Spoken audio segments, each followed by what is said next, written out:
back is now glued, so the box is complete as a sound box, and I've just trimmed off the edges roughly flush with sides. So now I'm getting to that part where I've got to start to think about routing it to add these bindings and purflings, and I must admit this is the part that I'm most apprehensive about, because I know that if you have one slight nick and you take the wood away, it's going to be so difficult to recover that, and you really want this last part to be absolutely perfect.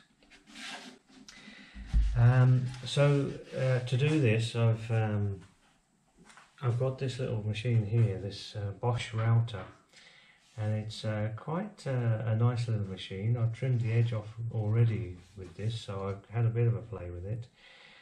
But what it does is it comes with this attachment down the bottom, which has got this bearing, and you can wind this bearing in or out and obviously bring it up or down.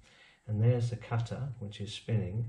So the cutter, if you can put it against the side like that, it will only go as far as the bearing, and then however you've offset that will give you the depth of cut that way. And of course, if you change the height of this, you get the depth of cut that way. So I've got to now set this up properly and do a trial piece, and then fingers crossed have a go at the guitar and hope it comes out without any imperfections.